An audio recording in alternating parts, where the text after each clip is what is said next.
आपण पाहत आहात नाशिक खबर न्यूज, जनतेचे हक्काचे व्यासपीठ।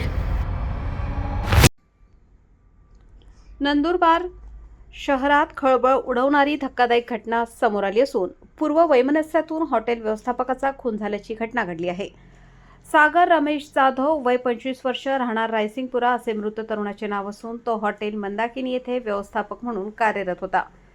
मिळालेल्या माहितीनुसार शनिवारी रात्री सुमारे 9 वाजेच्या सुमारास विकी राजपूत, कैलास पाडवी, दीपक ठाकरे, निलेश उर्फ बंटी चौधरी आणि एका अनोळखी इसमाने हॉटेलमध्ये घुसून सागर जाधव याच्यावर शिवीगाळ करत बेदम मारहाण केली। हल्ल्यानंतर आरोपी घटनास्थळावरून फरार झाले।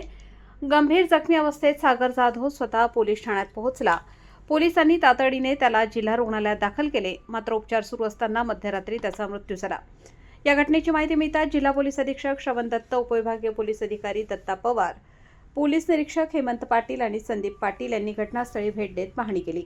या प्रकरणी 5 जणांविरुद्ध गुन्हा दाखल करण्यात आला असून 4 संशयितांना पोलिसांनी ताब्यात घेतले आहे। दरम्यान घटनेनंतर परिसरात तणावाचे वातावरण निर्माण झाले असून कायदा व सुव्यवस्था राखण्यासाठी पोलिसांनी कडक बंदोबस्त ठेवला आहे। याच्यातून एका युवकाचा मृत्यू झालेला उपचारादरम्यान काय प्रकारे नेमकं काय गुन्हे दाखल करण्यात आलेले?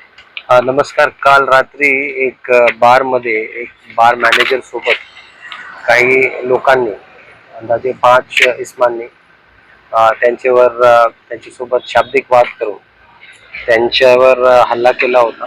त्याचे फिजिकल असॉल्ट केल्यामुळे त्यांची उपचारादरम्यान मृत्यू झाली आणि या अनुषंगाने सदर पीडितची मृत्यू झाल्याने उपनगर पोलीस स्टेशन अंतर्गत सर्व इस्मांविरुद्ध मर्डरचे अंतर्गत गुन्हा नोंद करण्यात आला। त्याचबरोबर राईटचे कलम लावून याच्यामध्ये गुन्हा दाखल करण्यात आलेला आहे। तपासाचा काम पोलीस निरीक्षक संदीप पाटील हे करत आहे आणि पुढचा तपास सुरू आहे।